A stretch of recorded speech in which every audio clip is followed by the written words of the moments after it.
Assalamualaikum warahmatullahi wabarakatuh. Perkenalkan, nama saya Himawati dengan NIM 2082443. Di sini saya akan merangkum penjelasan mengenai metodologi studi Islam dari kelompok 1 sampai kelompok 6.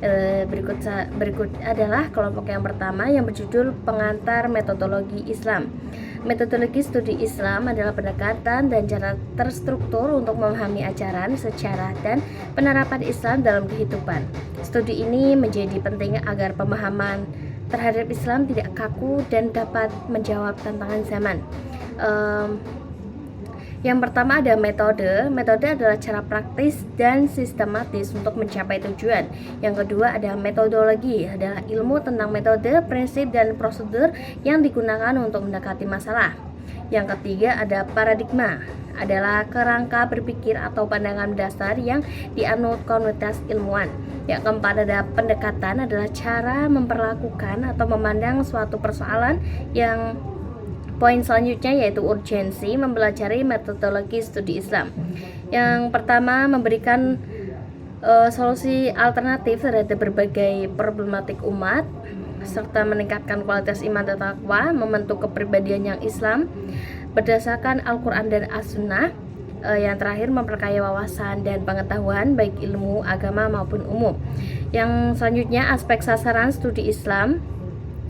Yang pertama ada aspek keagamaan, fokus pada sumber ajaran Al-Quran dan hadis untuk dijadikan pedoman hidup dan mempertegas terang agama. Yang kedua ada aspek keilmuan, mengkaji Islam secara kritis, analitis, metodologis, dan empiris. Ini mencakup analisis terhadap aspek normatif dan sosiologis. Poin selanjutnya adalah pertumbuhan studi Islam.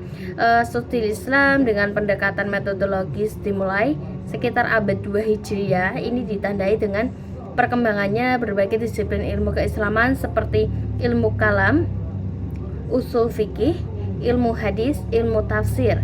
Yang secara keseluruhan metodologi Islam adalah alat penting untuk memahami ajaran Islam secara mendalam, logis, dan relevan dengan konteks kehidupan modern. Poin yang kedua adalah pembahasan yang kedua adalah sejarah pertumbuhan dan perkembangan studi Islam di dunia. Studi Islam adalah kajian sistematis dan multidisiplin tentang segala aspek dan berkaitan dengan agama Islam, mulai dari ajaran sejarah hingga praktik dan tampak dalam masyarakat. Poin-poin utamanya yaitu ruang lingkup dan pendekatan. Ruang lingkup mencakup ajaran pokok, sejarah perkembangan dan praktik nyata umat Islam sepanjang zaman yang dikaji dengan metodologi ilmiah.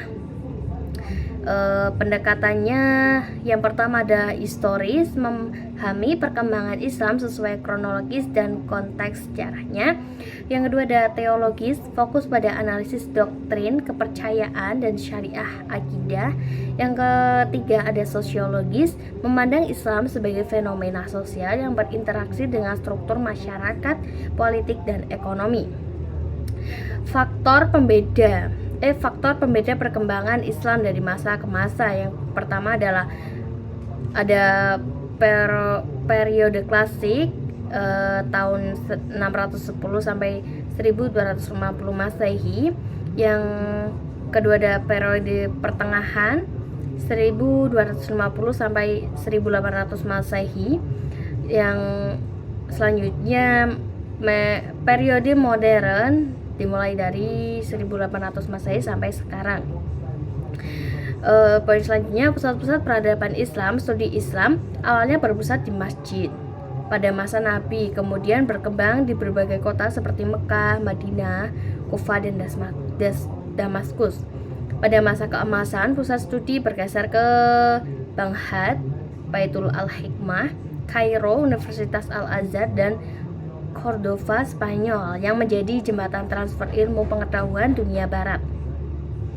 Sejarah studi Islam menunjukkan dinamika yang luar biasa, dari pembentukan dasar-dasar ajaran, pencapaian puncak peradaban, hingga upaya pembaharuan untuk menjawab tantangan modern. Tema yang ketiga yaitu agama dalam kehidupan manusia. Agama memiliki peran sentral dan multifungsi dan kehidupan manusia, baik secara individu maupun sebagai bagian dari masyarakat. Agama tidak hanya menjadi sistem kepercayaan pribadi, tetapi juga institusi sosial dan fundamental. Poin-poin utamanya yaitu pengertian dan fungsi agama. Agama adalah sistem ajaran dan keyakinan yang berpusat pada hubungan manusia dengan Tuhan serta mencakup ritual dan pedoman moral. Fungsinya untuk edukatif, penyelamatan, kontrol sosial, dan solidaritas sosial. Peran dalam pembentukan norma dan budaya. Norma sosial, agama memberikan landasan moral bagi aturan-aturan sosial secara kemajuan, keadilan, dan kesopanan. Identitas budaya, praktik keagamaan, ritual, dan adat istiadat yang bersumber pada ajaran agama menjadi ciri khas dan identitas budaya suatu masyarakat yang diwariskan turun-temurun. Poin selanjutnya, tantangan di era modern. Terdapat ekstremisme, klaim kebenaran tunggal, teknologi digital, sekularisme, dan individualisme.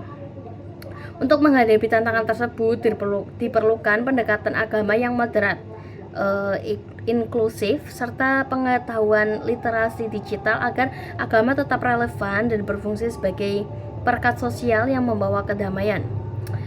Tema yang keempat yaitu karakteristik dan dimensi ajaran Islam.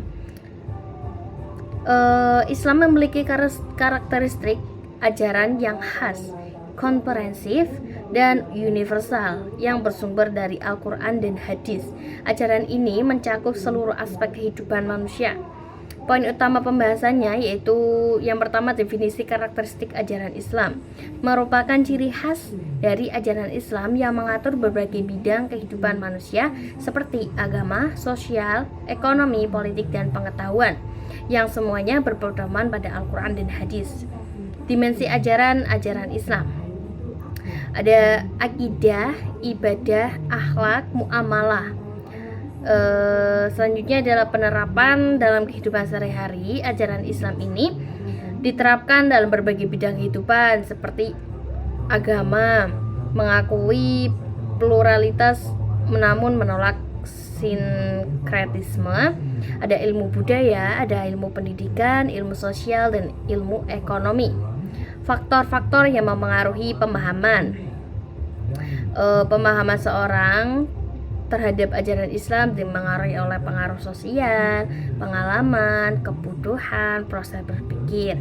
Jadi ajaran Islam ini merupakan sebuah sistem yang utuh dan terintegrasi, di mana pemahamannya tidak hanya bersifat dogmatis, seperti juga dibentuk melalui pengalaman, kebutuhan, dan proses berpikir yang rasional. Tema yang selanjutnya yaitu penelitian agama dan penelitian keagamaan.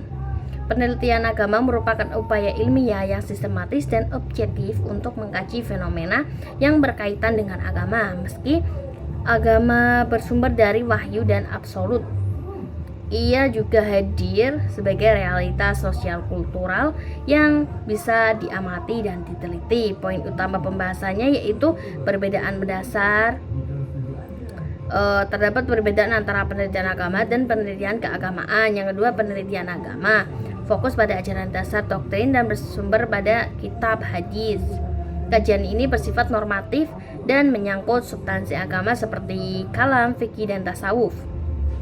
Penelitian keagamaan berfokus pada praktik perilaku dan penghayatan ajaran agama oleh individu atau masyarakat dalam kehidupan sehari-hari. Tujuannya itu bukan untuk menguji kebenaran teologis, namun untuk memahami bagaimana agama dihayati, dipraktikkan, dan mempengaruhi kehidupan manusia dalam konteks sosial budaya. Poin selanjutnya, model dan metode penelitian. Metode penelitian dapat berupa penelitian eksploratif, deskriptif, historis, korelasional, dan eksperimen.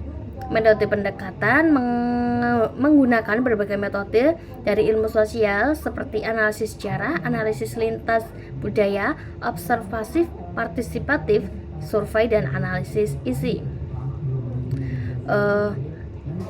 Penelitian ini agama dan keagamaan merupakan metode ilmiah untuk memahami dimensi manusiawi dari agama, baik sisi pemikiran maupun praktis sosial. Baik, itu saja materi yang sudah saya jelaskan dari kelompok 1 sampai kelompok 5. Semoga teman-teman bisa memahami apa yang saya sampaikan, dan juga terima kasih apabila ada kesalahan kata. Wassalamualaikum warahmatullahi wabarakatuh.